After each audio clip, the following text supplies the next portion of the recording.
Bapak Ibu usia saya itu tidak mengalami sosmed ya zaman remaja, karena memang belum ada.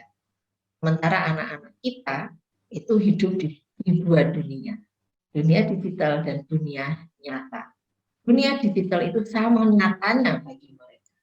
Maka mereka tuh paling sulit kalau disuruh tidak online. Karena ya teman-temanku di dunia maya itu ya teman gitu bagi mereka. Oleh karena itu mereka terpapar lebih banyak informasi daripada kita. Tentang misalnya postingan di Instagram. Tidak ada di Instagram itu orang posting tentang hal-hal yang tidak baik. Ini loh guys, rapot waktu tidak naik kelas, itu tidak. Banyak orang posting tentang hal-hal yang baik, yang membuat citranya itu lebih baik daripada aslinya. Ya, misalnya dia biasa, tapi postingannya seolah dia kaya raya. Ya, misalnya kalau sekarang kita dengar flexing ya, budaya pamer-pamer. Ada juga kemarin karena pandemi kita nggak bisa kemana-mana. Postinglah tempat-tempat wisata misalnya. Kenapa? Mencita-citakan mau ke sana. Tetapi orang lain menganggap dia pergi ke sana. Ya tadi ya, kita hidup di dunia persepsi masyarakat. Sehingga mereka ini lebih banyak mendapat informasi tentang gambaran hidup yang sukses. Sukses secara materi, ya, secara prestis, tetapi tidak sulit, tidak banyak atau sulit ya orang itu menceritakan tentang prosesnya. Semua orang yang berhasil itu pasti ceritanya kalau sudah berhasil. Kalau dia sedang mencoba pertama kali dan bangkrut, itu jarang posting karena malu. Karena budaya kita budaya menghargai keberhasilan, bukan usaha. Nah ini yang dilihat lebih banyak oleh anak-anak kita. Akibatnya apa? Dulu saya sebelum pandemi, Bapak Ibu, jauh sebelum pandemi, tahun 2015-an, itu di kampus itu kalau menerima rujukan klien mau bunuh diri, itu paling 1 atau 2 dalam setahun. Sebelum pandemi, akhir tahun 2019 ya, sama awal 2020, itu saya 8 kasus dalam 5 hari. Mahasiswa itu mau bunuh diri. Dan kasusnya itu sangat jauh dari yang kita bayangkan. Misalnya, ini tipikal kalau habis KHS itu terbit atau menjelang pulang liburan, ya, atau menjelang IRS, minta uang UKT. Jadi kalau nilainya C, zaman dulu nilai C itu kita sudah bersyukur. Ya. C itu nilai lulus. Sekarang anak nilai C sudah pengen bunuh diri. Kenapa? Malu. Saya merasa tidak membanggakan orang tua, saya merasa gagal, saya merasa bodoh. Saya tanya riwayatnya, ternyata ini anak yang riwayatnya juara dari SD, SMP, SMA, selalu juaranya 1-2, 1-2, 1-2. Kalaupun nggak ada ranking, nilainya tertinggi di kelas. Sering dia diumumkan, nilai saya tertinggi. Maka di semester 1 mendapat nilai A itu hal yang biasa. Tapi nilai B itu sudah membuat dia insomnia. Nilai C sudah membuat dia mau bunuh diri. Nilai C itu padahal lulus. Ini gambaran bahwa hidup itu mindset anak tadi. Hidup itu harus sukses itu sama dengan nilai A. Atau kalau IPK cum laude. Nah, sekarang kalau wisuda itu Bapak Ibu 50% itu cum laude. Pertanyaannya apa ya secerdas itu?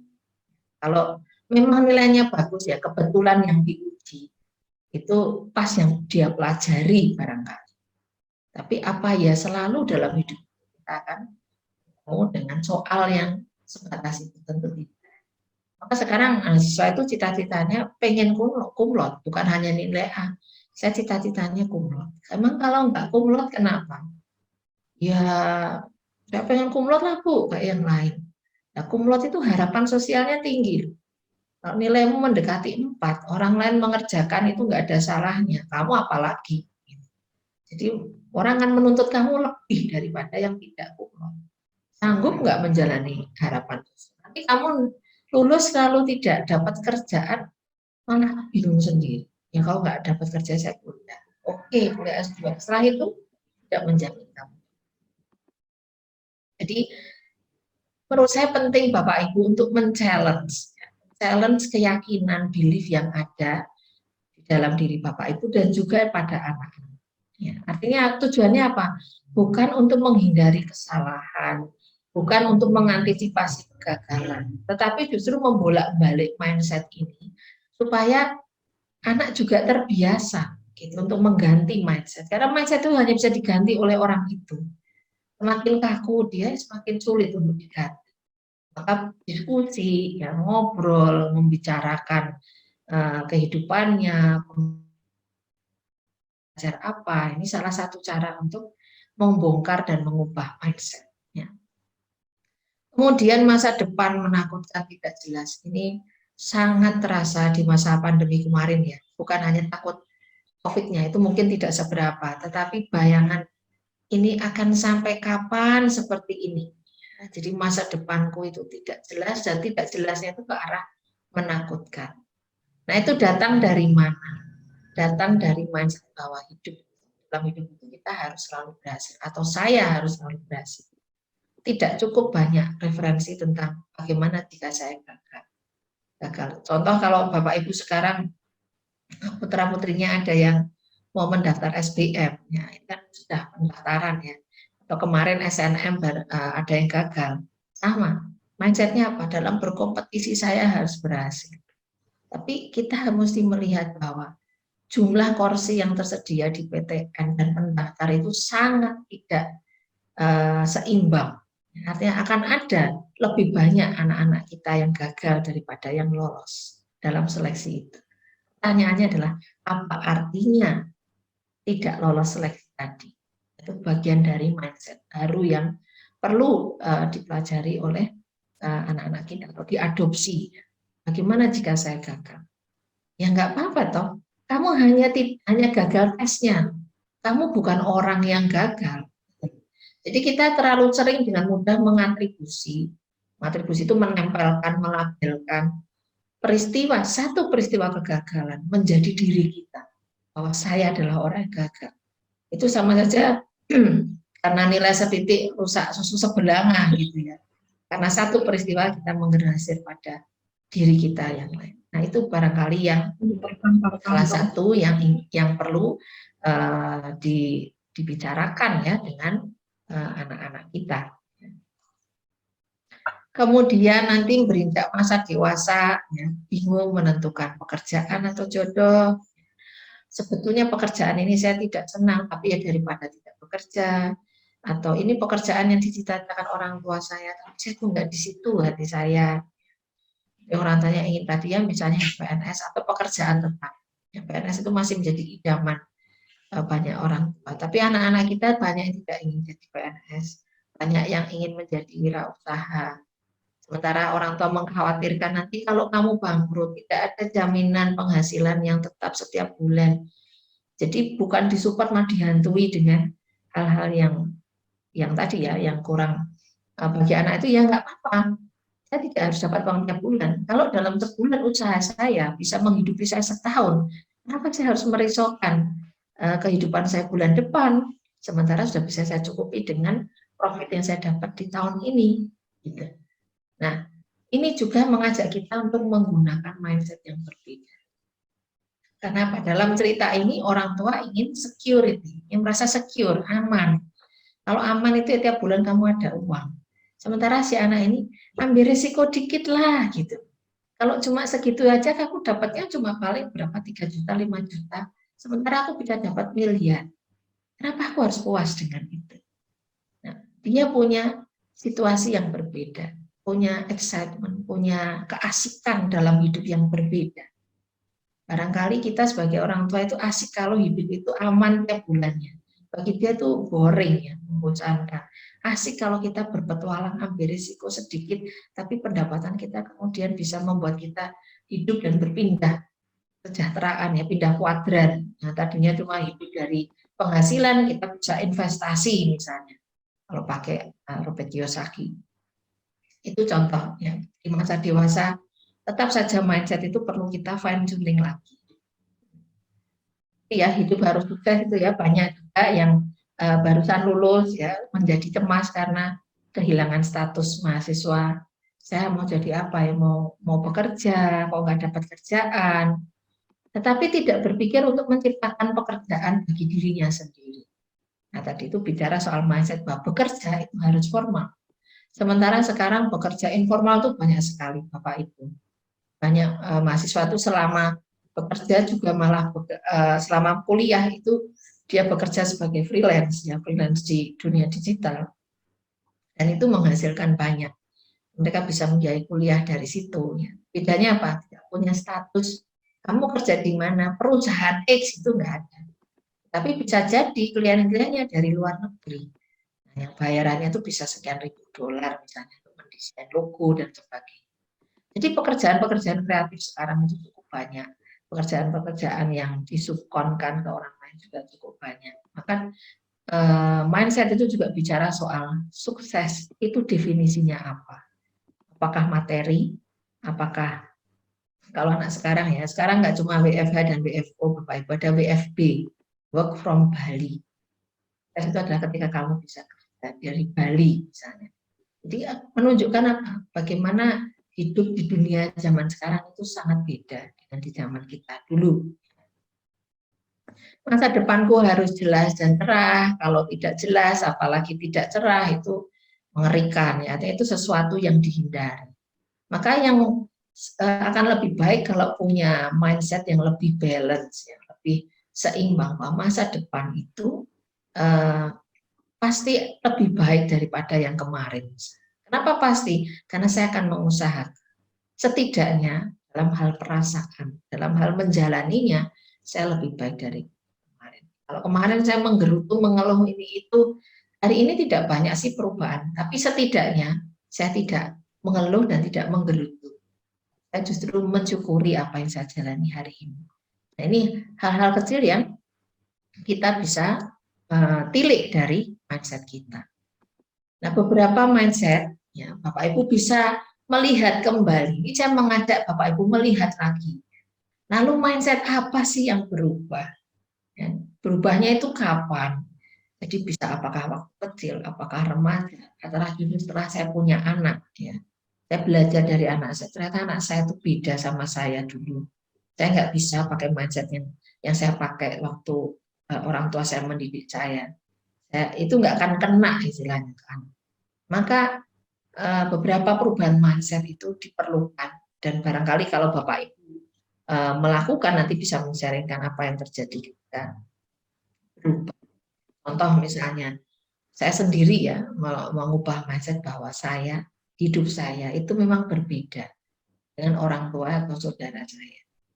Jadi kalau dulu kan ada keinginan menjadi seperti orang tua, bapak atau ibu, saya ingin seperti kakak saya, pinternya misalnya.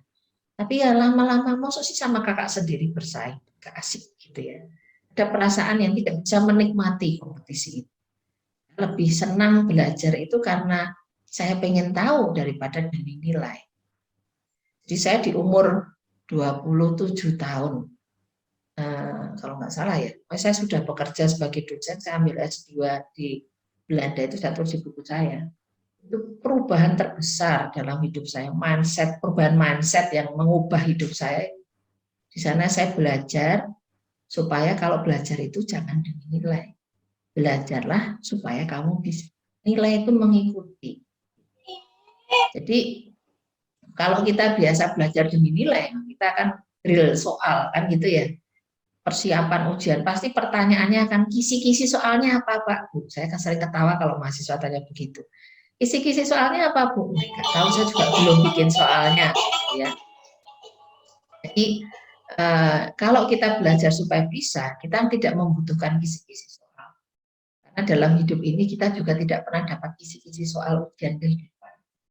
Kita cuma dituntut untuk siap, kan gitu ya. Sering kita membangun mindset, Tuhan tidak akan mencobai melebihi kemampuan. Itu pengayem-ayem kita. Sesuatu membuat kita itu agak tenang. Tapi apakah kita mau belajar memampukan diri kita supaya ketika menghadapi ujian kehidupan itu kita memang mampu. Jadi mindset bahwa saya berbeda itu bagi saya mindset yang luar biasa. Kenapa? Karena saya dibiasakan selalu sama. Di sekolah ya sama, seragam dan sebagainya, berbeda pendapat tidak boleh. Jadi berbeda itu salah satunya adalah kamu bisa jadi anti mainstream. Orang lain bilang ya, kamu bilang tidak. Orang lain bilang ya mah gitu ya, ya apa. Saya bilang enggak ah, aku tidak setuju. Itu bukan hal yang mudah. Tapi kalau kita tidak berada dalam lingkungan yang membolehkan itu sulit ya. Oleh karena itu memiliki mindset seperti buat saya adalah satu titik balik juga. Ya. Kemudian mindset kedua adalah hidup boleh memberi kegagalan. Kalau dulu saya dipaksa, ada diajarkan untuk harus berhasil, harus kalau sekolah itu ya sekolah yang terbaik. Itu memang membawa banyak privilege. Tapi saya melihat juga banyak orang-orang yang sekolah di sekolah biasa. Kalau dia itu memang mau belajar, mau mengambil risiko, mau mencoba eksperimen dan memiliki keinginan kuat untuk berhasil, dia berhasil juga kok. Sebetulnya bukan karena sekolahnya. Banyak juga yang sekolahnya favorit tapi juga tidak kemudian berakhir di tempat-tempat yang menunjukkan kefavoritan sekolahnya itu. Artinya semuanya kembali kepada orang itu sendiri. Maka saya mengatakan dalam hidup saya, kamu tuh ada hidup ini. Saya boleh mengalami kegagalan. Kenapa? Karena selama ini seolah tidak boleh. Harus berhasil. Maka ketika menghadapi kegagalan itu pahit banget gitu. Berat. Saya tidak tahu bagaimana harus mengatasinya. Sedih ya, tapi saya menyedihkan apa ya? Sedih saya itu untuk apa gitu? Untuk sebuah gagal. Padahal hidup kan tidak harus selalu berhasil. Jadi menurut saya peran orang tua menjadi sangat penting ketika bersama anak di saat anak mengalami kegagalan. Atau di saat orang tua mengalami kegagalan, baik dalam pekerjaan, dalam hidupnya, itu justru menceritakan kepada anak bahwa supaya anak itu tahu bahwa hidup itu tidak selalu sukses. Begini loh perjuangannya mengatasi kegagalan itu, bangkit dari kegagalan itu. Maka bagi anak itu akan menjadi suatu teladan, menjadi suatu pembelajaran. Di salah satu video pendek di YouTube itu saya pernah menemukan seorang bapak yang sangat sedih karena anak remajanya itu mati bunuh diri dengan overdosis narkoba. Bapaknya ini CEO di beberapa perusahaan besar. Lalu dia belajar dari pengalaman. Jadi dia menemukan surat anak yang ditulis anaknya sebelum bunuh diri. Jadi anaknya merasa gagal, tidak bisa memenuhi harapan orang tua. Di sekolah nilaiku tidak bagus, aku juga bukan tipe anak yang tampil karena dia anak yang introvert dan sebagainya. Bukan tipe anak cemerlang lah di sekolah. Bukan tipe anak yang langsung di-spot oleh guru-guru. Langsung guru-guru itu tahu gitu ya. Oh ini anak yang tampil dan sebagainya, ya kemampuannya bagus. Enggak, dia benar-benar anak yang biasa-biasa saja. Dan bagi dia, hidup untuk menjadi luar biasa itu sangat melelahkan. Dan dia tidak pernah sampai di sehingga dia kemudian menggunakan narkoba dan adiksi. Dan begitu dia tahu adiksi, dia tahu bahwa itu akan memalukan keluarga. Sehingga dia memilih untuk kemudian dengan sengaja mengkonsumsi narkoba, melebihi dosisnya dengan tujuan. Jadi bapak itu dalam kesedihannya setelah membaca surat itu, dia menemukan bahwa kesalahan saya dalam parenting adalah saya hanya menunjukkan kepada anak saya hidup itu berisi kesuksesan. Dia tidak pernah saya tunjukkan bagaimana perjuangan saya di balik kesuksesan.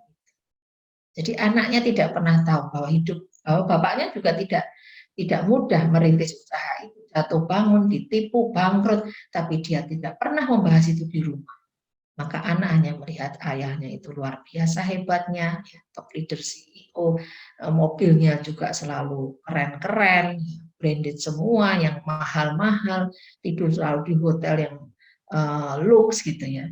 Tetapi tidak pernah diceritakan oleh ayahnya bagaimana perjuangan dan kegagalan yang dialami. Di situ dia mulai bicara tentang parenting, dia membuka kelas-kelas parenting dan menjadi motivator dan pembicara parenting untuk bicara kepada terutama orang tua dari para remaja untuk mengajarkan balance kepada anak-anak. Jangan cuma ajarkan, jangan hanya perkenalkan kesuksesan kepada anak-anak. Ajarkan juga tentang kegagalan. Biarkan orang tua itu menjadi orang tua yang tidak sempurna bagi anak-anaknya, supaya anak-anak juga melihat bahwa tidak mudah tangannya seperti apa. Itu teladan yang luar biasa. Kalau kita hanya mengenalkan yang sukses saja, maka anak-anak akan belajar jalan pintas. Kenapa? Karena tidak tahu jalan perjuangan itu yang mana. Yang dia tahu adalah hasil.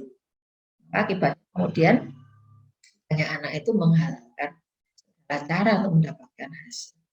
Ada bahkan ya kejadian mahasiswa ini di suatu fakultas yang sangat bergengsi ya.